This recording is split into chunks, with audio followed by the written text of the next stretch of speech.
Hey everyone, how you doing today? So while we are waiting for Steve to join us, I just wanted to bring out wanted to say thank you for joining our group, visiting my YouTube channel. Randy Stedwell is on YouTube if you're in the group, the Facebook group.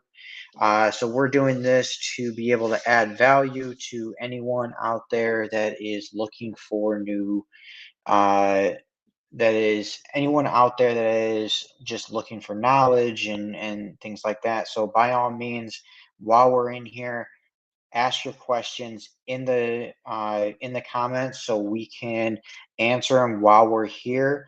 So the good thing is that we're talking about multifamily today. Everybody wants to know about multifamily, but we'll talk about anything that if you have any questions or anything like that, bring them up and we'll be happy to ask them. So without further ado, I am going to bring Tony Steven. How you doing, Tony? What's up, brother? I'm good. How are you, man? Oh, I'm doing good. I'm doing good. How are you doing? How's your day going? Dude, I'm good, man. I'm excited. Full transparency, Randy. My bedtime's like 8:30, bro. So I had to get caffeinated, man. I took a couple Oh extra my espresso God. shots today. So I'm ready, man. I'm ready for it. You ready? All I'm ready. right, let's get this on. I'm just pulling this up on the group so that we can there we go. So um usually what happens is on on my Facebook group I can't see who's commenting as far as the names, so I pull it up on my phone right next to me so I can view the names. Totally. So, um, so anyways, thank you for taking the time out. I appreciate, going past your bedtime over there, That's it. So what time do you wake up in the morning then? I'm an early guy, man, like 5 a.m. 5 a.m.? Yeah. I'm an early bird. My wife's a night owl, and I'm an early bird. So it's always interesting. She's just kind of getting excited about the night when I'm like, all right, I'm going to bed. Yeah. Yeah. If it's the opposite, it doesn't work, but Right. that way it works because this is what happens is when your wife wants to go to bed, you got to go to bed. That's it. That's it. That's it. It just doesn't work. You know it. So, so anyways, I really do appreciate it. First off, tell me about, your origin story, like who you are, what you do, things like that for the people who don't know who you are. And kind of go from there. Of course, man. Yeah, I always say, so first off, thank you to you for having me on and building this amazing community, educating people. I think there's never been a more important time to become educated on investing, and especially the things that are going on in our world right now. Sky high inflation, cryptocurrency scandals, right? Oh yeah. Crazy things. So shout out to you for creating this platform and educating people. Thank you. Yeah. So there's a long story, and I'll give you the short one. I'm happy to expand anything. So, I started off as a personal trainer and registered dietitian. Warren, Michigan, LA Fitness was my first job. 18 years old, $6 a session. I actually lost my mother at a young age to a drug addiction, and health and Mhm. fitness was my outlet. Right. Yep. Deal with trauma, stress. We were Chapter 7 bankruptcy, almost lost our house. I was on food stamps for a while there as a child. Hmm. So went to college, Wayne State University, Detroit, Michigan. Got my registered dietitian credential. Worked for Lifetime Fitness, 100% commission job. 25 years old, I was a regional manager there. Quit, gave up everything. Went into credit card debt to hire a business coach to teach me how to build a business, how to build an online business. Started off just doing online nutrition coaching Hmm. with people via the internet in like 2015, when still social media was kind of getting going, and especially Yeah. fitness coaching, nutrition coaching, that was still new. So I was kind of early into that. That started to grow, and it actually evolved into helping other registered dietitians, registered nurses, fitness professionals take their expertise and go online. So I created masterminds, I created digital products. Uh, Hmm. Very blessed. First couple years were a struggle, but then that grew to thousands of customers. It was a multi-million-dollar business. Um, Wow. 20 different countries we had customers in. So grew that. And then I kind of had the new problem of I'm making a high earned income, but I'm working endless hours. I'm working 12, 14, 16-hour days. Yep. Um, business, if I step away, business, slows down or doesn't grow as much, whatever. And I had a small team, but I was still the focal point of Yeah. the business. I had a high paying job. I didn't have freedom, right? I thought, oh, Right. you make money with a business, you have financial freedom. I had the golden handcuffs, right? I had a high earned income, but I didn't have Hmm. passive income. So that Right. my mentor, my business coach, who he's in California and he owned, some single family homes. He's like, you should think about real estate. And I started reading books, and that's where I always tell everyone to start, because I'm sure that question will come up. Well, how do you get started? Start with education, right? I read Hmm. every book from Rich Dad Poor Dad to the Gary Keller Millionaire Real Estate Investor. I'm looking at my bookshelf, Grant Cardone stuff, like just become Yeah. educated, right? Become educated. And I looked into it and I was like, okay, this makes sense. There's tax benefits. There's long-term wealth. There's cash flow. I like cash flow. Like the 401k never made sense to me. I'm sure you Yeah. understand that, right? I'm like, the real estate checks all the boxes. It's very entrepreneurial. You can buy a property Yep. like a business, come in, implement systems, implement infrastructure, improve it, especially multifamily, right? Which is valuable Yeah. income compared to single family. We started off with one house in Royal Oak, bought another one 3 doors down, bought a duplex, bought the fourplex, bought the 7 unit, the 8 unit, Yep. 16 units, and now we own 73 units. We're 100% self-funded, just my wife and I. Never raised money, never did any of this no money down stuff. Gotcha. Definitely kind of like the get rich slow scheme, right? Just deploy money, buy good property, improve it, and do all But that. see, that's the thing that I like is that when you do it that way, it's risk adverse because you're learning as you go. If you grow too fast, now instead of making one mistake here that costs you, say, 10 grand, or even more, that would be multiplied by how many ever properties you have. So, Yeah. that you're working on in that project at the time. So I like the way you did it, Yeah. build slow, keep going, steady wins the race. Absolutely. So that's awesome. And so, what do you do now as far as, because I see you're kind of all over the place. You're on the news. You're you're all over the place. So what is it that you primarily do now? That's a good way of putting it, Randy. All over the place. Yep. Yeah, man. I still own that online education company for registered dietitians. It's a telehealth company, so I still own that. And then we use property managers. So I Hmm. really am an asset manager in the real estate business, right? Gotcha. I manage the assets. I manage the manager. I was a big proponent in building a business. If I was to start Hmm. a business, I was going to build a business that operated without me. So my wife and I Gotcha. can travel, can do things. I'm not fixing tenants. I'm not dealing with tenants, termites, and toilets. Yeah. Yeah. That's so for me, that's essentially what I eventually want to get to because I'm wholesaling now. I'm very upfront and transparent with what I do.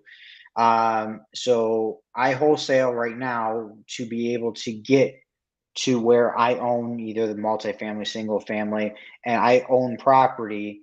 And how I plan on this is just me, and I recommend this to anybody out there, but how I plan on getting to the point where you're at or the business runs itself is systems and processes. That's it. Systems and processes. If I do systems and processes, then it will everything will take care of itself. So, and that's kind of where I'm looking at. Kind of getting my knowledge by interviewing guys like yourself. Hey, what are you doing so that I don't make those same mistakes? Things like that. Yeah. Yeah. That's the, I've worked with thousands of entrepreneurs now. The difference between a very, very successful entrepreneur is the people they surround themselves with, the framework and Yes. the systems and structure. Without structure and systems, business is chaos. Um, Yep. and like we learned very much from our first business, which was totally online. I mean, Okay. it was very intricate. We're talking funnels and email copy and website copy and one-click, one-time offers and all that stuff. Is very intricate. So to come into and like we had to have detailed reporting, and it was just for a while. My wife was a former school teacher. I was a former registered dietitian, so none of us had a business background. We had to learn everything. Yep. Very, very quickly. Coming into real estate, it was almost like a sigh of relief because it's just four walls and a roof, man. And the numbers are very simple, but you'd be surprised how many people treat real estate like a hobby. And you make a Yeah. great point, Randy. Real estate's a business. And Yes. we specifically target burnt out mom and pop apartment owners who never ran it like a business. You'd say P&L to them, they go, "What? Yeah. Let me dig up some receipts in my my shoebox here." But those are the people who usually lose money and don't realize it, burn out, and exit the game. So great point for anyone listening to this. If you're going to get into real estate, it's a business. It's owning a business. 100%. And you got to treat it like that way. And, I always tell people this is, I don't wholesale full time, and I've been transparent. I have a day job, and, I like my day job. So it's perfectly fine. But I don't have a day job and treat this like a side job, like a, hey, just little piddly here. No, I have a day job and I treat this like my full time job. Mm. So I have two full time jobs. That's how I think. Mm-hmm. Mm-hmm. If you don't think that way, then you might as well stop doing it. Mm-hmm. Because the minute you start slacking and thinking, oh, this is just a part time thing, you're not going to grow. You're not going to succeed. Okay. You're not going to meet those goals. If you're not setting goals for yourself every week, every month, or anything like that, you're not going to hit those goals. So, I hate to say that, affirmation and things like that, you just got to say it and believe. Well, you got to say it, believe, and then you got to put it into action. And if you're not putting it into action, that's where, you treating it like a full-time job helps. So, now specifically, I remember there's a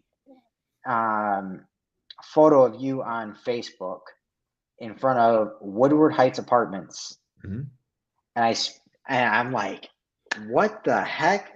Now, the reason why I know this is because, or the reason why it resonated to me is because probably a half a block down is another set of apartments that I actually used to live in when I was younger. Wow. In Hazel And Park. In Hazel Park. Yeah. My mom still lives in Hazel Park right now. So, and I'm like, I looked at these apartments, and I'm looking at how much I'm paying to rent. I'm like, I want to own one of these. Yeah. Yeah. And now I never knew how back then. I didn't know a lot about real estate, but so I didn't know how to do all of that. But right now, like I know more about it. So my question to you is how do you find those deals? Yeah. So I'm going out of order a little bit. Sure. But I want you to, let's go to that, and then I'll go to how you got started, a little bit more of the longer story and how you got started and things like that. Sure. Everyone always asks me that, right? So we've bought, so like I said, we own 73 units. We still own some single family. Like I still have my 3 houses in Royal Oak. But we own 5 apartments, and we're under contract for another 16 unit in Oakland County right now. I can't say much because it's an NDA and all that stuff. Oh, that's fine. Yeah. But the 4 came all off market, and everyone always asks, how does that happen? And it's this: relationships. My mentor taught me early on, food, sex, and money is the key to success in business and everything. So break bread with people, help people make money, friends making money with friends. And the third one you can figure out. I'm married, so I don't go there, but me too. Yeah. You get it. So food and money. And I think this is such an important thing here too, because I love that you said you're a wholesaler. I think that's such a great opportunity. I wish I would have known about that years ago, with my sales background. But what can you do for other people? Yep. That's the biggest thing I learned early on in business. So many people go to people out there and they say, "Hey, what can you do for me?" Or, "Hey, oh, you're a broker and you have a bunch of apartments for sale. I want those listings." What can you do for that broker? What Hmm. can you do to add value to them, dude? Right now in my phone, you probably know Oakland County? You've probably seen the Yeah. Amber apartments, right? Have you ever Yep. Oh Alan yeah. Amber? He's been on the phone with me 3 different times, uh, Wow. coaching, mentoring. How? Because I saw those apartments like you, and I'm like, I want to own something like this. Found him, immediately reached out to him, asked to pay him for his time. He didn't really get back to me. Found out his office, sent him a really nice gift basket with whatever chocolates and Hmm. whatever. My wife just make it look nice, make it look. Yep. Text me that day, hey, are you available today to talk? You know what I mean? It's so Yeah. simple. Like for people listening to this, if there's someone who's accomplished what you want to accomplish, go to them with value. Go to them with Yes. value, and break bread with them. Send them food or break bread with them, buy them lunch, whatever, or find a way to make money. Give them money, like make money with them, and that's it. I've learned if you give other people in life what you want, or what they want, they will give Hmm. you what you want. So all of those relationships were with smaller brokers. We're not talking the big Marcus and Miller chaps, independent brokers who Hmm. he sold those apartment buildings to those sellers, Yep. those buyers, and then knew that they wanted to get out. Like the Hazel Park, I bought in a deal with a 12 unit in Fenton and the 8 Hmm. in Hazel Park. And dude, Randy, I stole those buildings, man. They appraised about $300,000 more than what I paid for them That's because awesome. he had to get out. He was just burnt Yep. out. He was exhausted. I mean, his tenants were texting him, and he didn't know how to run it like a business, and he just wanted to get out. So we came in, and And I know that because I know some of the people who lived in those apartments, yeah, and they would trash the crap out of those apartments. yeah, So, like I said, I grew up in Ferndale, lived yeah. in Hazel Park. I've been all around there. You know, so I completely know that area. I'm like, yeah, I kind of got to get to know this, but if you you're right. If you have to treat it like a business. Yep, yep. And when you find these mom and pop stores, like they're more eager to sell than anything else. Mhm. Um, Now, one more question before we go to your origin story is: are you buying any of these on seller finance? No, nope. I've never done seller financing. I wouldn't be opposed to it. And again, that's kind of goes back to I see it every day. Here's how I bought millions of dollars with no money down. We don't do that. We put equity in Yep. the deal. Here's the formula, and just really simple for anyone. Hmm. We take our bust our butt money from our business, like the bust my butt money, the work my face off money from my business, and we Hmm. invest in passive income producing assets of real estate. Gotcha. So for people, watching this, the first thing to do is if you just don't have money yet to invest in real estate, that's okay.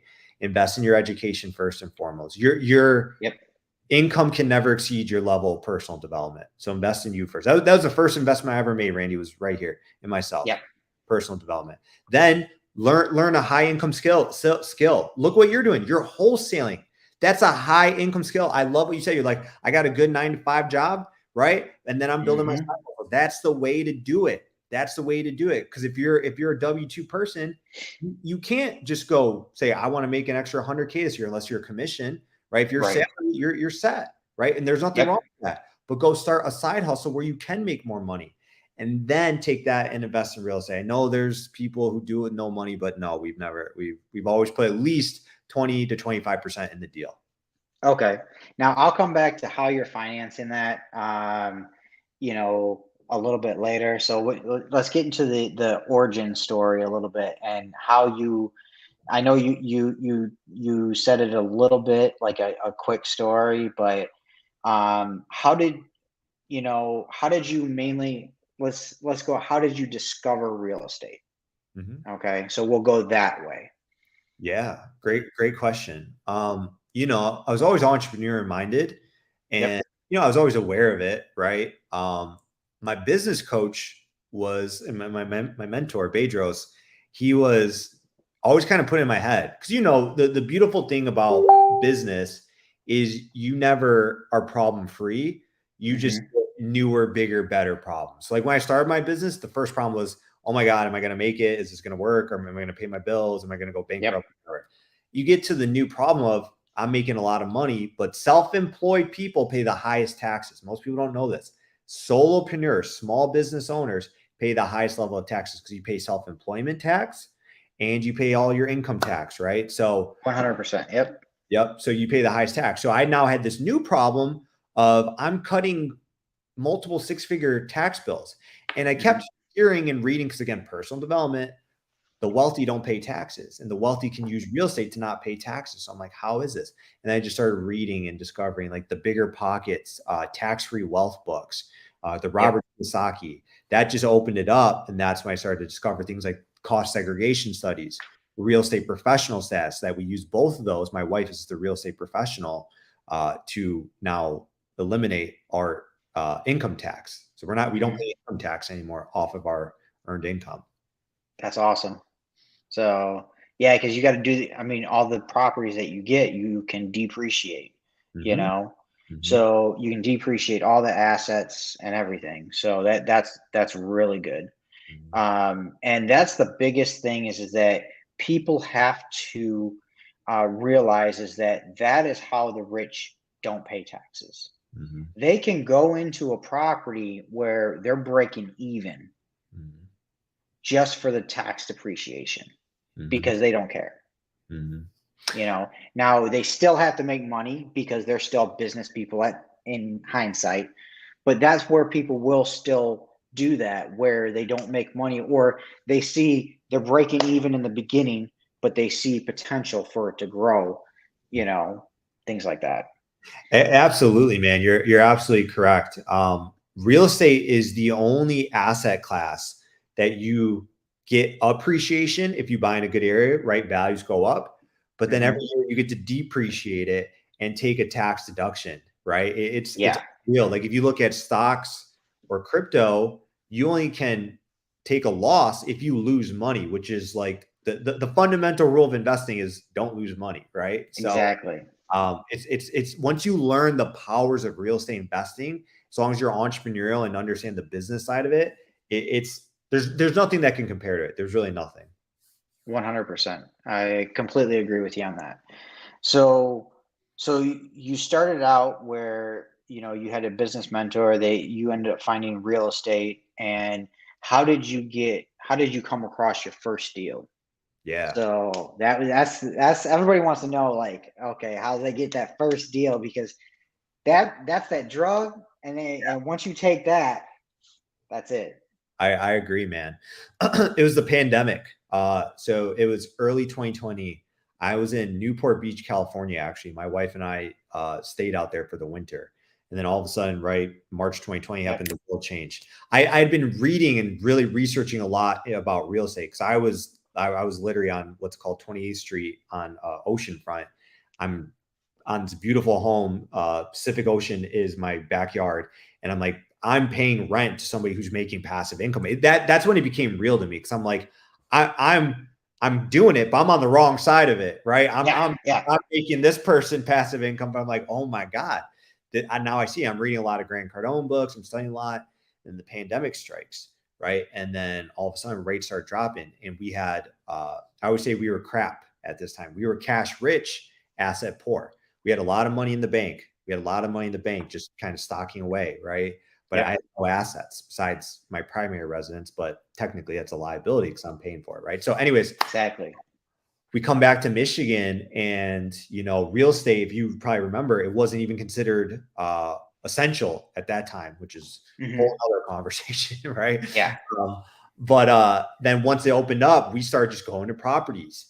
And one of my clients, former clients at Lifetime Fitness, she was a big real estate agent out here in Birmingham, Oakland Hmm. County, Royal Oak, and we just started going. All I could think of back then was buy a home, right? Buy a single family home. So we went through a couple of properties. I went under contract. They fell through, didn't pass inspection. And then finally I got 12939 North Vermont that I still own in Royal Oak, and got it, put a tenant in, right? Like literally we closed on, I think, a Thursday. We had it filled by Saturday. Uh, Wow. Okay. two nurses, and they offered $100 more per month than what we were advertising. So that, like you said, that was the gateway drug. I was Yeah. like, whoa, whoa, all right, here we go, right? So yeah, that was the first one, man. Yeah, that's not normal times, by the way. Yeah, no, That's not. no. So if you thinking you're going to go into that same scenario, that's called the COVID effect. Yeah, Yeah, ain't happening. I got 3% interest on it. Oh 30-year my God. rate. Yeah. So yes, won't see that. Yeah. Hopefully, maybe we will see it in the future again, but no, right now, because I have friends in the mortgage and they're saying 7.75 for single Yep. homes. It's crazy. Yeah. Exactly. Yeah. So now, so that was your first deal. And then when did you get into multifamily? Yeah. So then I bought 2915 North Vermont, so a couple houses down. But then right away I started to discover, I'm sure something you've probably already talked about to your audience here. There's only so much scalability with single family homes. Yes.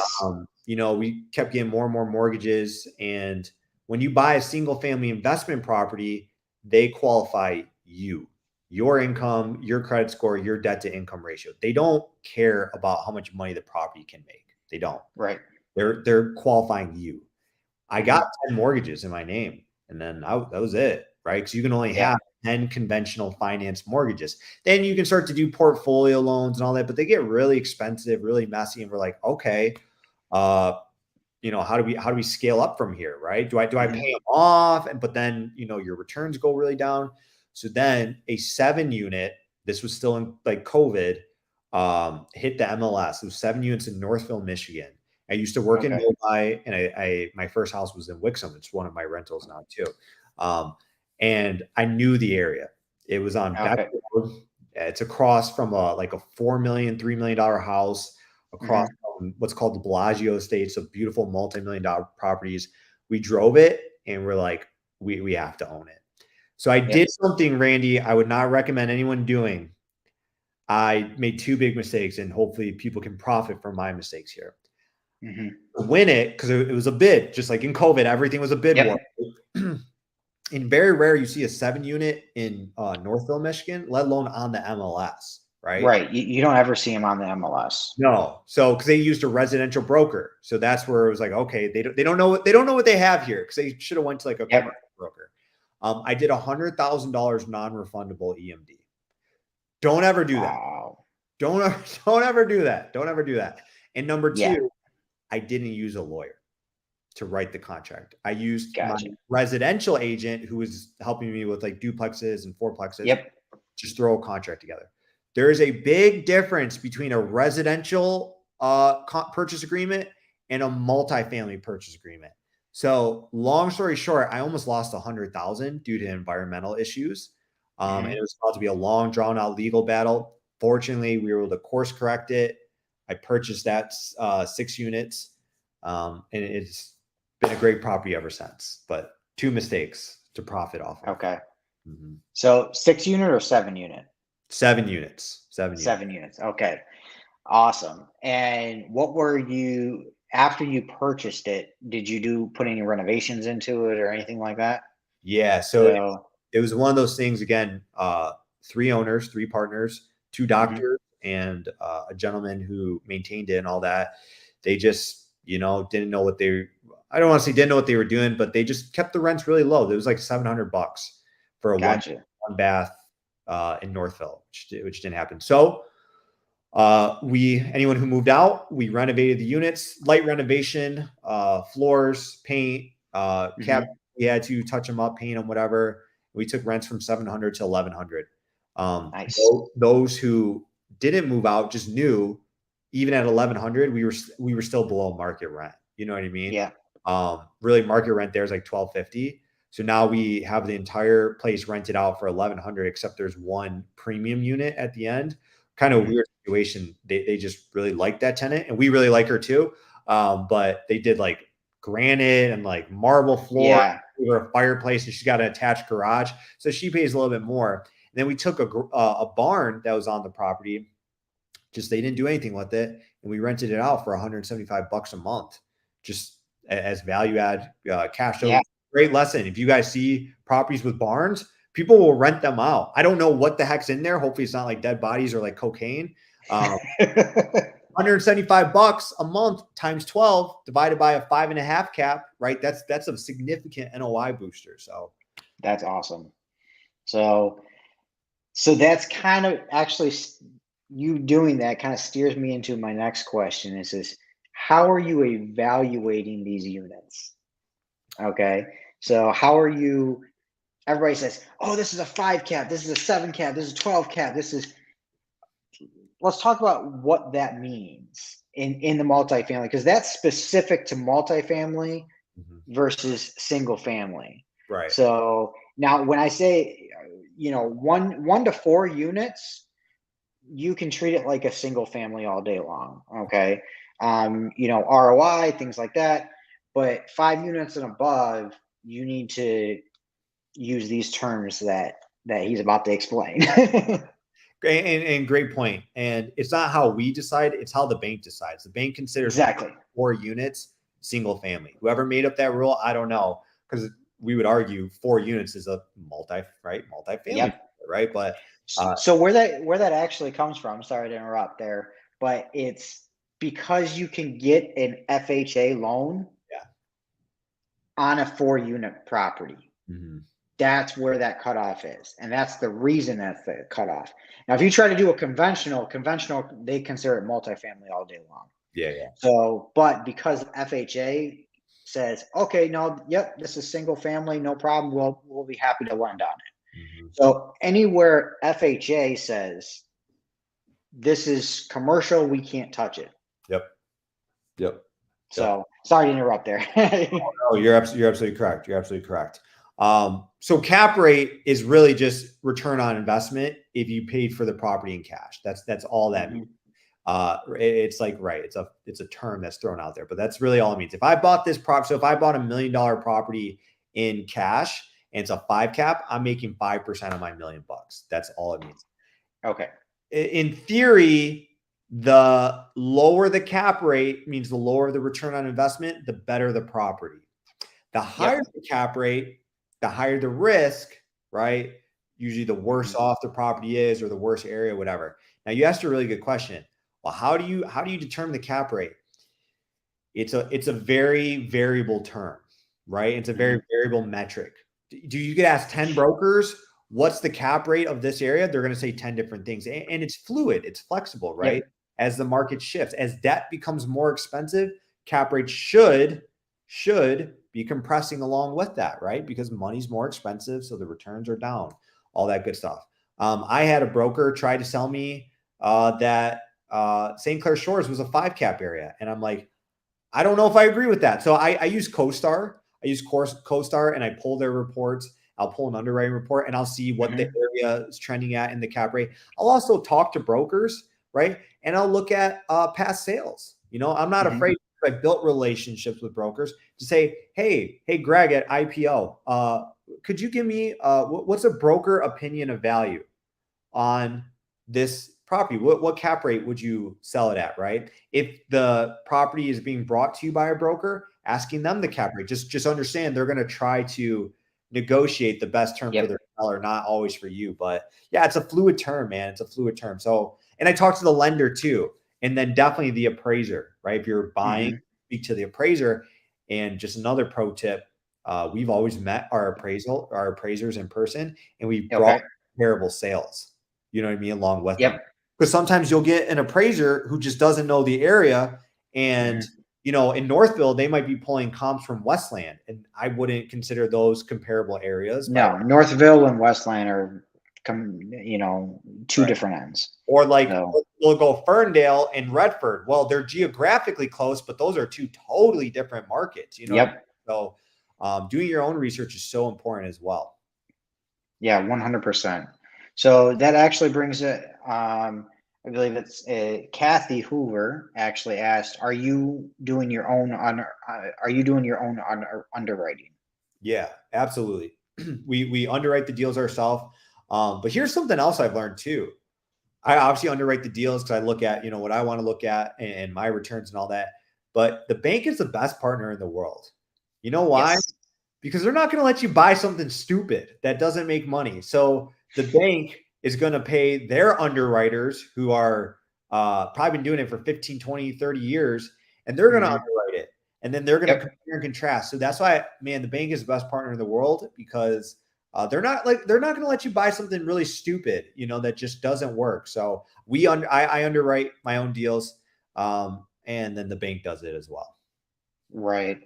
And I just want to say this. So, Tracy, uh, Belinda, and I'm really sorry if I butchered that name, uh, said that I'm interested in buying houses, maybe to fix them up, renting and holding.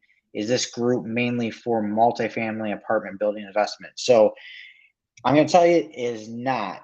We are for anything investment related as far as real estate, in real estate. So single family, multifamily, our group is mainly about all of that. So bring anything that you want.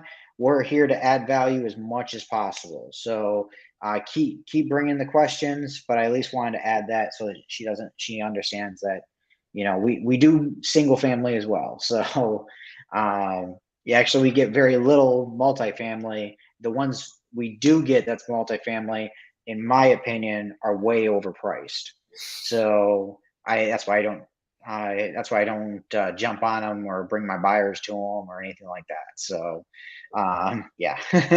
Tough right now. It really is because unlike where single families kind of started to adjust to the higher interest rates, you're really not seeing it in multifamily right now. And I agree. It is really tough right now. I think opportunities in multifamily will be coming in Yep. 2023, Q1, Q2. So I Gotcha. agree with that. Yeah. Yeah. And that I think that's where, in my opinion, where the creative financing can come in, where okay, I can give the seller a little bit more as long as we can do terms. Hmm. And as long as I can make my cash flow and they walk away with check every month and don't have to think about the property, why not? I agree, man. Like I said, I really didn't know what seller financing was when I got started, but the more and more Hmm. I've seen it and learned about it, if you can arrange that, it's the best thing ever. I do agree it's the best thing ever as long as the terms work and Yep. you legalize it and all that. Because you're Yep. right, you're avoiding all the major pitfalls, which is going through the bank, which is the Hmm. appraisal and the environmental and all this stuff. And the I mean, because they're gonna which funny because we took a lender out to lunch today, and they're like, our job is to try to see if the deal doesn't work. So they're gonna like try to, like I said, they are your Nitpick. best friend, but they're also gonna try to say, well, where'd you get this number? What about this? What about this? What about this? What about this? Yep. Especially if you don't have a track record with multifamily. Like the first deal is Oh the yeah. hardest multifamily. Because they want to know what can you do as an operator and an owner. So I agree, seller finance. If you can get a seller to do it, it's great. Yeah. Seller finance, sub two, like any of those deals, like I'm going to tell you, hybrid is huge where you got a sub two and you're be like, okay, we got the equity here. You've already paid down here. We still want to keep the loan in place because it's an awesome interest rate, and let's seller finance your equity, because you don't want to take the tax hit. Mhm. That it's all about the taxes, you Right. know. So, with that, have you ever seen a 3 or 4 bedroom multifamily? This question is from Diana. Like a 3 or 4 bedroom in multifamily, like apartment building or anything like that? Oh yeah, yeah, like triplexes and quadplexes. Yeah, we have one 4 unit in New Baltimore, which, as Randy said, we got conventional financing on. So I've got Yep. like a 4% 30-year fixed rate debt. So What are no, the bedroom size in each one though? 700 square foot. So 1 bedroom, 1 bath, 7 square foot. And they're like the stacked, right? So Okay. So two. I think what that question was is per unit. Have you guys seen Oh, a 3 or 4 bedroom like unit per unit? oh, multifamily. Okay, okay. Our DeWitt 16 unit is 2 bedroom, 1 bath. Um, Okay. Usually in the smaller ones, from what I've seen, they're usually like 1 bedroom, 1 bath. But I will tell you, try to go 2 bedroom, 1 bath because you get way more applicants, right? Mm-hmm. These can live there versus kind of Yep. for a family to live in a 1-1. And their rent premium's higher. So we're trying to Yep. specifically target 2 bedroom, 1 bath. They're harder to find the smaller ones. As you get bigger and bigger, they're a little bit more common. Yeah. So for 3 bedrooms, you can find them in duplexes, not 4 bedrooms, Yeah. but 3 bedrooms you can find in duplexes. They have a premium, Yeah. you know. Um, so I definitely, if you come across them, it's definitely a premium for that. Yeah. But yeah, I agree with you. 2 bedrooms is where it's at. Yeah. So Yeah. We have 2 duplexes in Fraser, nice side by side duplexes. They're 3 bedroom, 1.5 baths. They rent for 1,500 a unit. So those are, yeah, because they're more like a townhome than like a duplex, you know? exactly. So with that, so you started off you're putting your own money down on this, is that right? Correct. You're not getting you're not getting private money or anything like that. Have you No. thought about raising private money for it? To be honest, when I started, no, I never thought I didn't know people did that. Number one, I literally thought, I kid you not, Randy, I would drive by these huge apartment complexes. I'm like, who the hell saved up so much money to be able to buy that one day? I'm like, and I understood it. Like you trade up and up and up. Yep. Okay. That makes sense. But, I connected with the gentleman, Gideon Pfeffer, again, see back to just adding value and building relationships. Yep. He owns GSH Group, so they own 4,000 units here in Michigan, like big, beautiful Class A properties. And he's a syndicator, so more and more now we are looking at it, especially too as you go bigger and bigger. Hmm. Bringing my experience and all that into it. So I would be open to it. I definitely would be open to it. We haven't done it yet, but especially too, it's kind of funny. You come to find out the people who own the 100 and 150 and 200 units, very rarely is it just one person with their own money. Yep. It's a collective group of people. So there is power to going bigger. I will say Yep. that I've learned, I hate to say it, you always start small and build your confidence. Yep. But man, an 8 unit and a 70 unit aren't that much different to underwrite and the work involved. And I would even argue the 70 unit is less work because it's Yep. one property, one tax bill, one utility bill. So we own 73 units. That's a hell of a lot more work than one 70 unit property because we've got 100%. 15 tax bills, 15 water bill. Oh my God, man, it's a mess. So Yep. definitely I would be open to it. Absolutely in the future. And then I kind of this kind of answers Kathy's question, Mm. which have you ever utilized a syndication for any multifamily? So the answer probably to that is no, but maybe in the future. Is that Correct. right? Yeah, I've only used our own money from our business, so we take our profits from our business and invest in real estate. But Mhm. absolutely, in the future, we would definitely consider doing it. That's awesome. So yeah, for me, I don't have the option to be able to save up and do all that.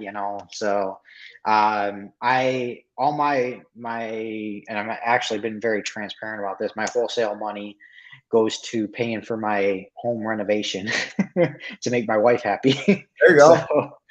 but after I'm done with the home renovation, I'm going to be, that's what I'm saving up to is, to actually get my own rentals and things like that. So whether it be multifamily, whether it be single family, to me, it don't matter as long as it cash flows. Mhm. So I'm looking for the cash flow. And so I'm always looking for seller finance deals. I'm looking for, so if anybody out there has seller finance deals with 0%, zero down, hit me up. I'm all for it. So, um, and or partnering with somebody who I'll find the deal, I'll run the deal, you Mhm. provide the money. Mhm. you know. So as you said before, you know, getting, you know, the hard part is getting the business, getting it in there, getting it run and treat it like a business, getting the processes in, maybe getting your property management company in there to run it, and doing all that. So, you know, for me, I'm like, okay, I'll do all that work if you provide the money, and we'll go 50-50 in it, or whatever percentage we agree upon, Mhm. you know. Definitely. So Yeah. Yeah. yeah. And I like to do that with multifamily. So Yeah, I mean that's part of it, man. You have to yeah. get resourceful when you lack resources. You know what I mean? I mean Yep. that's it. I'll put it to you like this: there's no shortage of money out there, but there is a Yep. shortage of people who can find deals, underwrite deals, evaluate deals, and get deals under contract. That's the hard part. There's no shortage Mm-hmm. of money looking for a place to go, especially in high inflation, right? Yep. So, Oh yeah.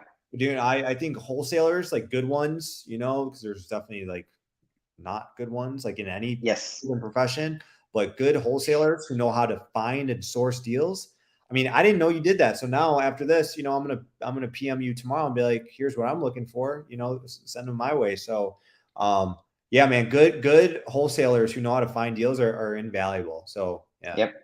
And so everybody else knows here is I also JV with other wholesalers, and I will, you know, I don't ask for a coaching fee. I don't ask for any of that. What I say is I'll look at your deal. I'll let you know what, you know, my opinion on it.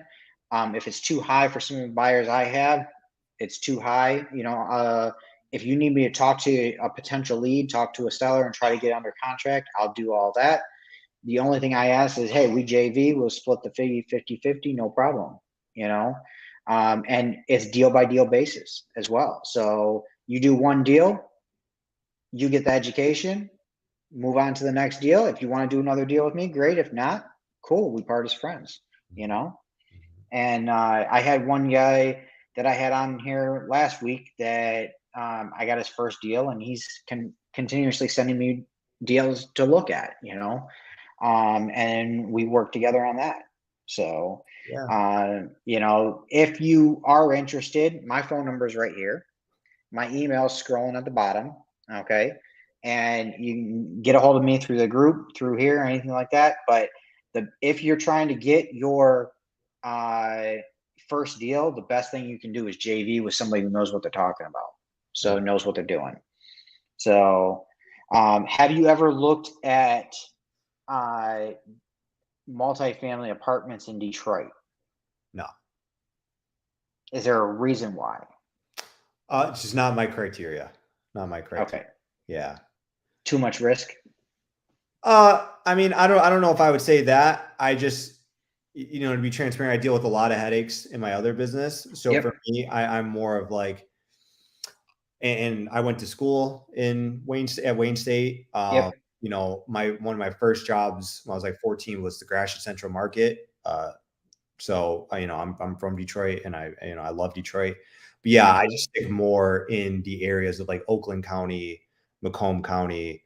I don't do major repositions, rehabs. I don't deal with, you know, major vacancies.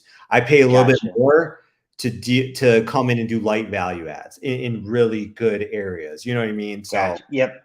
yeah, 100%.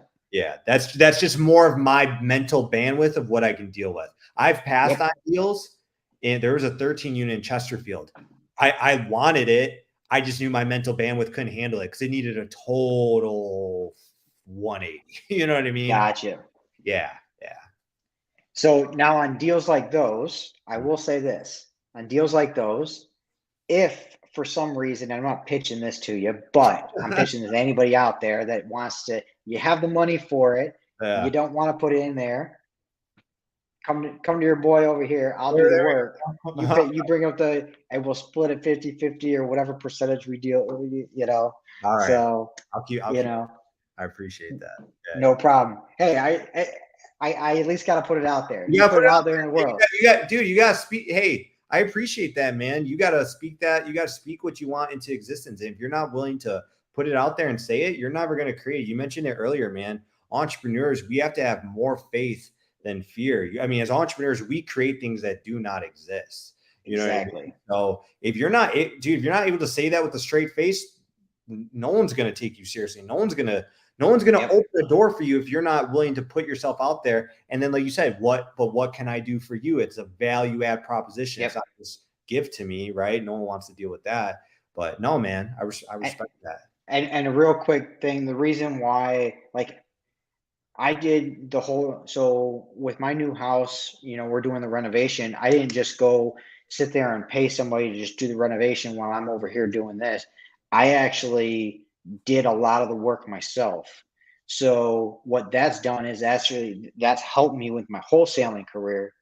That's helped me estimate budgets. That's helped me talk with contractors, meet people and actually do all of this to understand, hey, that's not 20 grand worth of work. That's more like 40 grand worth of work, you Mhm. know, things like that. So it's, by me actually doing the work here at my own house and then hiring out subcontractors to do some of the smaller work that like you need an act like I need an electrician. Mhm. Sorry, you know, I don't deal with home electrical, but um, dealing with all that has just made me a better wholesaler and a better, I guess, investor. Mhm. So Totally. Totally. yeah, Love it. yeah. So now with that, what are you doing now? What is it you're looking for right now? Yeah. Great question. So we kind of made a decision as a family, my wife and I, no more smaller deals, so Yep. we're just looking, our goal is to just double every time, right? So my last one was a 16. My next one, my goal is a 30, 32 or bigger, right? Gotcha. Yep. Now my 16 unit in DeWitt, Michigan, right by Michigan State, it's a 2-year process. I mean, I hate to say it, the guy who owned it was a slumlord. I mean, families in Gotcha. air conditioning. I've talked about this on my social media. First thing we did is put $10,000 for a new air conditioner. So that's a process. But fingers crossed, back to the evaluation thing, right? I think that's going to be $1 million value add play when I'm done with it. But that's taking a lot of time and effort. So to answer your question, I'd love to go buy that 32 unit, and I'm patiently waiting. I don't think Mm-hmm.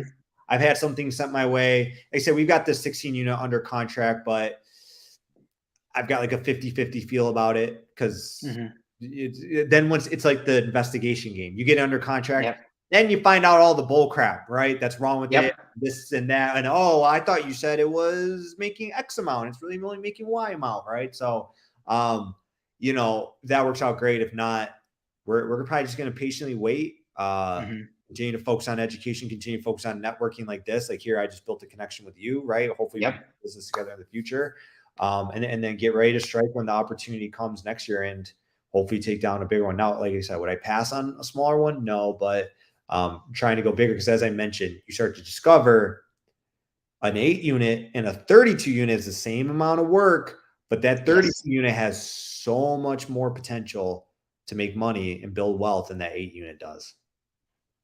Yeah. And how I calculate is like, say I'm based on my loan to value basis, and I'm like, okay, after everything, I'm cash flowing on a single family $300 the door. On a Mhm. multifamily, I may have the same loan to value ratio and payment and all that, but now I'm cash flowing that $300 per door times 7 doors, 16 doors, Right, you know.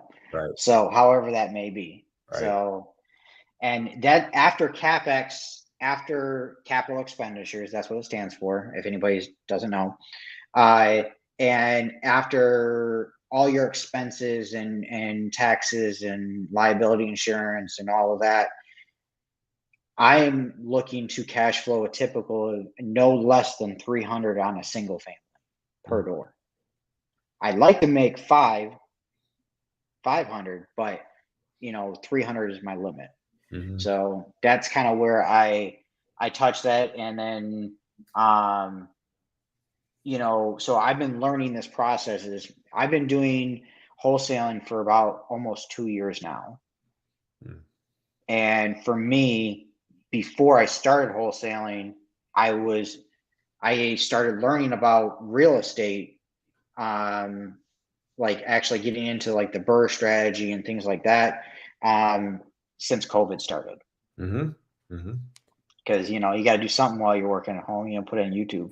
Right, right, 100%. you know. Develop a skill. So, Absolutely. but yeah. So with that being said, you're looking for those higher end deals. How do you typically? You said building relationships, and you're saying you have um, brokers that you deal with. So tell us how do big multifamily usually list their properties, because you don't see them on the MLS. Mhm. So tell us the process where you know you know a typical multifamily deal will come across your plate. Yeah, yeah. Great question. This broker told us a while ago, the best properties always trade off market. He said over Thanksgiving dinner was his expression, but um, that's just what we've discovered is, like I said, it's usually the broker. So like the Fenton and Hazel Park, I bought that as a package deal. Yep. The broker, David, sold that owner the property. Obviously he stays in touch with them. How's it going? Whatever. He knows he wants to get out, but they don't want to list it. They don't want to list it because they don't want to deal with showings. They don't want to deal with Mm-hmm. getting ready. They don't want to deal with the tenants finding out, right? All that stuff. So they usually, a broker will go to their preferred buyers. How do you become a preferred buyer? Usually the rule is we do a deal together, right? But everyone's got to Yep. get their shot, right? Everyone's got to get their Yep. at bat. So like I got introduced to David, who sold me that deal, and he sold me the DeWitt deal, all off market, through my residential agent, Meredith, who sold me like our duplexes, our primary Mm-hmm. residence, all that. Tom, who I bought the 12 unit in Harrison Township at, and who sent me St. Clair Shores units, and all that good stuff. I saw he listed an 18 unit on the MLS and in Fraser. So I called him up, and I bid on it and I lost. But I called him up. I called him like 5, 6, 7 times. Dude, but back to what you said. If you're Yeah. not putting it out there, man, you know, dude, You don't know. where energy goes, money flows, man. So you got to put your Yep. energy in the right direction. And finally called me back, and I'm like, I want to buy real estate. I want to deal with you. Do you know of any other properties? And that's when he would tease it out to us, whatever. And then we bought Mm-hmm. that 12 unit in Harrison Township from him. And now anytime he gets something, he calls me. You know what I mean? So Yep. doing a deal is the ultimate way, because how do brokers make money? Yep. When you close a deal, you know what I mean? Go back Exactly. to food, sex, and money, right? So Yep. that's how you do it, man. So don't be afraid to call. You see, if someone's listing properties, don't be afraid to call. Don't be Mm-hmm. afraid to just network and put yourself out there. We're holding a meetup on December 10th. We can give you the details if you want to share in your group or whatever. But Yeah, most definitely. go to meetups. Look, listen, I'm an introverted extrovert. Mm-hmm. I like to just sit in my house and not talk to anybody either. But this is a who you know business more than a what you know. It really is. It's Exactly. so So and I'll be there, by the way. awesome. So Yeah, yeah. yeah. So actually, a buddy of mine named Anik actually asked this. How is your turnover rate? And he said he owns a few single families, and he's got long-term tenants, Yeah. like 3 years plus. And then, so to add to that question, he asked, most of his tenants are long-term. So, Yeah. how is your turnover? Do you get a lot of long-term tenants, things like that? Yeah, that's a great question. When we first take over a property and inherit tenants, those tenants usually move out because, like I said, they then realize Yep. professional management is in place, right? Their system. Yep. If you're late, you're getting a 3-day notice and a 7-day notice and all that. And they realize, all right, that usually if they could get away with things, the party's over, right? Or they just stop paying altogether. So Gotcha. we deal with, I would say, usually on the multifamily, a good amount of turnover in the beginning. But then after my property management company gets a tenant in, they've been very good at keeping the tenant in because they communicate back to systems 3 months before the move out. And two, when you take over apartments, usually a lot of them are month to month. So that means Hmm. we've had like 4 people move out in a week. That sucks. It really does because it's unexpected Yep. too. And the property Yep. manager hasn't had time to like really market the property and get Yep. it to speed. Then you got to fix whatever's in there and get it show ready. So it sucks, dude. It really does. But after that, we've been really good. On the single family side, I do agree people tend to stay a little bit longer, right? In home, Hmm. but Yep. yeah, all over the board, I would say. Most definitely. And by the way, Caleb, you put this out there. Do we wholesale? I wholesale. I and Tony does not. I'm assuming, right? Yeah, I've never wholesaled. Exactly. So I wholesale. If you're looking for if you're looking to JV with it or do any deals together, hit me up. My information's here at the bottom. So, now, so with that being said, your tenant. This is what I've noticed is that most in apartment buildings, most of your tenants are a few years old. They're a few years and then they want to move on and buy their own house or things like that. Mhm. Or you get these long-term tenants that are, they're just happy and comfortable with where they're at. You Mhm. know, Mhm. um, so do you have any? Let me ask this: do you have any horror stories of any tenants, or like you bought a building and inherited these tenants and they're trashy? Like, you can Yeah. go into whatever horror story you want. What's your? Nothing too crazy, I would say. In our Fraser duplex, we inherited the tenants there, and one guy is really sad. Actually, had like 4 small children there, and it wasn't really good living conditions.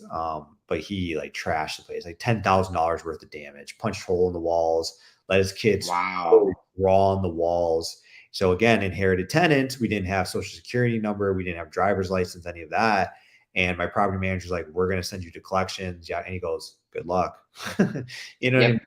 Yep. So yeah, very important, man. And that's why I don't understand the no money down stuff because then what do you do in that instance? You got $10,000 Right. worth of damage. How do you fix that if you're like a no money down investor? You know what I mean? Like I Yep. guess you could use credit cards, but real estate is very powerful, but it's capital intensive if you're buying like fixer upper and value adds, Yep. all that stuff. So yeah, that's pretty crappy. Like the DeWitt property having 3 air conditioners not really working, and see, dude, it's sad too. That's what these landlords will do is they'll say, well, I don't charge you what the rent should be, so I'm not fixing these problems. Right. And it's sad, and we don't operate that way. Like we make sure families are taken care of. Like my morals don't allow me to go that way, right? So Yeah. um we've seen stuff like that, or like the owner said they would fix all this, and then they said that you will fix it because you're the new owner, and we're like, they never said that to me. You know what I mean? Yep. Just little stuff like that. I'll tell you, the first year of owning, especially a multifamily, it sucks. Like don't even think you're going to be making tons of money that first year. If you, like you said, I think you said, if you break even, Yep. great. But it's 2 years, three, it's the years going down into it. Alan Amber, the gentleman who owns the Amber Apartments, whatever, it's 2,000 units. He Hmm. kept saying to me, year 5, 7, and 10. He's like, year Yep. 5, 7, and 10. He's like, I've overpaid for properties where I felt really angry about at the moment. But he's like, by year 5, 7, and 10, he's like, it's irrelevant just because of Hmm. inflation and how the economy works and all that. So 100% agree with that. And especially with syndication, um, that's where, investors going into a syndication, they look at, okay, I'm not getting my money out in year one. I'm not getting my money out in year two. It's more 5, 8, 10 years. And then that's where, because they just want to have it sit, yep, you know? yep, So, but yeah, it's very crazy on, um, you know, a lot of the, uh, it's very crazy on a lot of the um, different things that you can do in multifamily, in single family. A lot of the creative ways that you can do things. But, either way, whether you're in multifamily or single family, you're inheriting somebody else's problem. And you have to figure out a way to fix it. Yep. So don't think you're going to come in there. It's funny because when I hear people say, "Oh, this is rent ready," nothing's ever rent ready. Right. Okay. You Right. always got to do something, clean up, touch up. If it was rent ready, what they would be doing is they put it on the MLS and have a retail buyer. Bingo. Exactly. That's right. Ready. And two, to even add to that, you got to remember, then you got to go get it rental certified with the city. Yep. So then, because that's another thing too we've learned. Cities love new owners because then they can start to come through and ding you for every little thing. Hazel Park. I mean, I guess a slight horror story. Be concise here. Someone, the apartments you mentioned, or Woodward Heights apartments, someone came and trashed the dumpster. It wasn't even our tenants. Threw a bunch of crap in the dumpster. No notice, no phone call, nothing. I get a misdemeanor in the mail. In my name, misdemeanor. Dude, I don't even have a speeding ticket in my name. Yeah. You know what I mean? Misdemeanor. So my wife has to call our attorney. He calls the city prosecutor, right? And says, first off, go to the property manager because my owner doesn't even manage it and all this stuff. $1,000 fine. Okay, they waived the misdemeanor. They're like, you have to go to court. I'm like, I called my lawyer. I'm like, I'm not going to fucking court. Get rid of it. You know what I mean? Like, I'm not going in front of a judge like I'm a fucking criminal. Excuse my language. Yep. But $1,000 fine. You know what I mean? What are you going to do? Not pay it? Not pay it? No, you got it. If they're the government, you got to pay them. So, you know, there's now, does that outweigh all the benefits of it? Of course not. But that's what I mean. This is a business. And it's a real asset. You know what I mean? If you make a mistake with a stock, you can just trade out of it and count your losses, walk away. This is a business. So just know what you're getting into. And big theme of what we've talked about here and on this talk. Yep. Start with education. 100% agree with you on that. Now, with that being said, it's crazy because, I see, Hazel Park does that. Warren does that. Warren, they want your money and they want your time. So they want your money and then they're like, you got to fix this, this, and this. Yeah. And then they come back the second time. Oh no, you got to fix this and this and this. And I'm like, that wasn't part of your list. You're like, come on, So it's really crazy. So if you're ever in Warren, it's huge. Yeah. That's why they have trouble getting the rental certifications in Warren. Right. So now, with that, what are you looking to do you say what you're doing now, okay, and you're looking to do more, 30 plus units and kind of going there. What is your ultimate goal in the future, say 5-10 years down the road? Yeah, that's a great question, man. I've shuffled a lot of different goals, and I've kind of learned in business to be very fluid and flexible. I don't believe in 10-year plans because I mean, look at 3 years ago. If in 2018 you would have been like, there's going to be a virus that comes over from the foreign seas, China, wherever, right? And it is going to cause the entire global economy to come to a screeching halt. We would have been like, no fucking way, right? No, exactly. It doesn't exist. Well, COVID came and literally changed the world. So I think 10-year plans are honestly BS, especially in business, because things are changing so rapidly. So, we want to continue to buy the biggest, best assets we can. We are going to trade out of our smaller properties over time.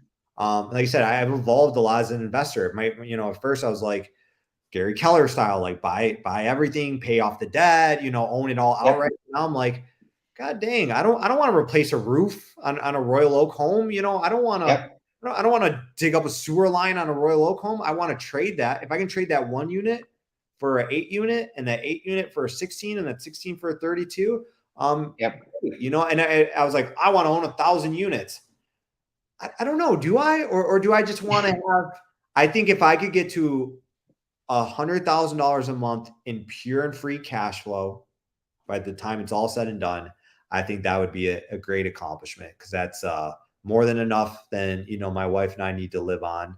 Yep. More than enough, right? I think that would be, I think more I've learned as an investor, it's not about the total amount of units, it's Yep. about the quality of the units and the passive income, right? Yep.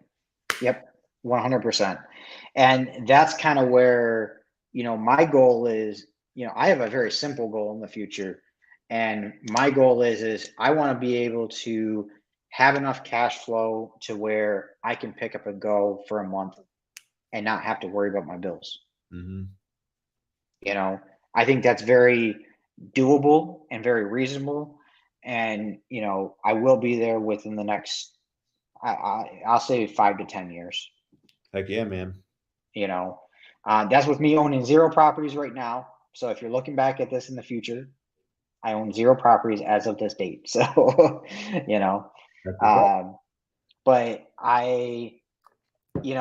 that's kind of where, we need to figure out is what is your ultimate goal. Now, I have an ultimate goal. Is my goal is to hit exactly what I just said. Now, every little goal that I did is gearing towards that. Am I a little flexible on where I need the route I need to take? Of course, but my end goal is it's very vague. And I'm not sitting there saying I'm going to own, 100 unit properties or 100 doors. It's whatever gets me to that end goal. Right. If I come across and, says, well, I have this business for sale that's creating $10,000 a month in free cash flow, and you don't have to run it. We already have the business in places. I'll sell or finance it to. Sure, why not? Mm-hmm. So everyone has their different ways, and just like you said, things happen like this. Mm-hmm. You know, Mm-hmm. um, you know, I started this group in April. We have 1,800 members now. Heck yeah. So that is, to me, that's a huge accomplishment. And I'm striving. That's the whole reason I actually started these lives, is to add value to my group as much as possible. Heck yeah. So anybody out there, I've been exactly where you are with, whether you're wholesaling, new investor, or anything like that. I'm always open to advice. Hit me up, call me, text me. If I don't answer, I'll get back with you. So, or shoot me an email. So, with that being said, where do you, what do you look at as far as your next steps? And let me rephrase the question. Sorry. So how are you managing your time? Let me ask you that, because that's a better question. How are you managing your time between, all your businesses? Yeah. A great question. I've learned to say no a lot, and Mm-hmm. I learned early on when I was growing and scaling my company, and still in the time for money phase, right? That it's not, entrepreneurs confuse movement for accomplishment, right? Entrepreneurs wear Mm-hmm. the badge of honor. I'm so busy, right? If you ask an entrepreneur, how you doing? I'm busy. I don't want to be busy. I want to be productive, right? Yep. If I can get everything I need to get done in 3 hours, that's the goal. Is not to be busy. So I've learned to distractions destroy businesses. So I've learned to eliminate distractions. I've learned to Mm-hmm. delegate what I need to delegate. I've learned to eliminate what's not important and focus on what I call my 5%. In every business, there's 5% that moves the needle, right? Yep. 5% of tasks move the needle. Everything else is irrelevant or expendable, or, able to be delegated. So you learn over time from burning yourself out, from working endless hours, from hitting the wall, that there's really only a few things that are super, super important in the business. And most entrepreneurs avoid those things. Like, I'm sure as a wholesaler, that's cold calling people, right? Yep. You're not like, what's my logo gonna be? Right. What's my website gonna, what's my Instagram post? It's like, I need to get on the phone. I know I need to make 100 calls, because every time I make 100 calls, I get 10 contacts. Every 10 contacts I get 5 deals. But Yep. entrepreneurs also avoid, as humans, we avoid Yep. what's hard, because when you cold call, you deal with what? Rejection, Yep. rude, people, whatever, right? I've Um, been cussed out so many times right, for right. calling. So it's about understanding what we call your MITs, your most important task.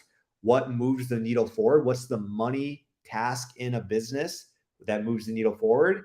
And then attacking that first and foremost, right? Yep. And focusing on that and getting rid of the distractions, because distractions will destroy a business. 100% agree with you on that. So, that is, there's so many golden nuggets that you put out here. I really appreciate it. Of course, man. How can people get a hold of you Yeah. if you want them to? That is. Of course. No, I'm like you, man. I believe, God put us on earth to give and to grow. And Mhm.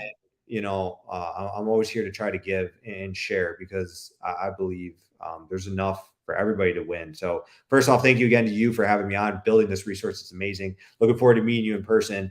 Yeah, Yes. I'm in your group, so you can private message me. You can put my name in Google, Tony Stephan, connect with me, Instagram, email, whatever. So yeah, Mhm. I think you link to my social media and all that. So DM me, Facebook message me, email me, whatever I can do for you. Happy to help. Awesome. So, and then you have another Facebook group as well. If you want to plug it in here, go right ahead. Yeah, yeah. Apartment investors in Michigan. Yep. Yep. Apartment investors. Okay. It's a little bit more multifamily right now, Michigan, but we're going to start to expand that open nationwide. Yeah. Gotcha. Yeah. And so how did you find your first business coach? Because, before you even got into,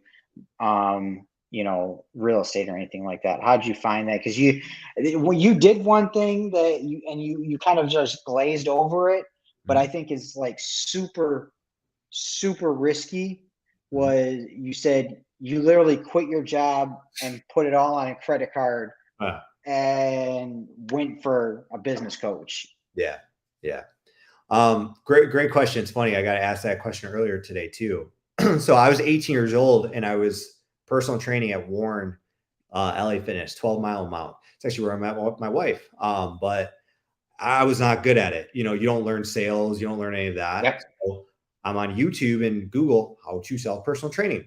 My business coach started a fitness franchise, Fit Body Bootcamp franchise, and he had YouTube videos, how to sell personal training, all that. So I'm watching and studying and learning. People do Hmm. business with people they know, like, and trust. So that's why, Yes. too, for everyone, like right now, Randy, I now know, I now like, and I now trust Randy because we did this together and the social media side. Yep. So when people are like, I don't need social media in 2022 and 2023, if you're not doing social media, you are at a disadvantage, right? One hundred percent. You are a brand in this business and you need to do that. So anyways, I followed him along and then I knew I needed help.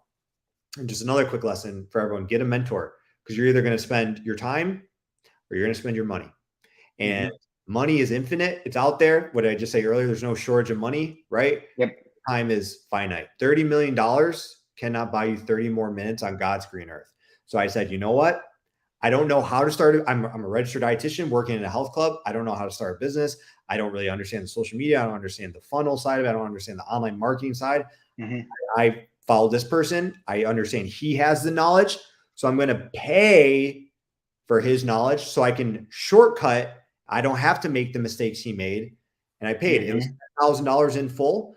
And you had to fly out to California. So I'm from Detroit, never been to California. So I Yep. had $9,000 to my name, took that, put the rest on a credit card, put the flight, Spirit Airlines, baby, right? Last seat, schwacked it up on the What?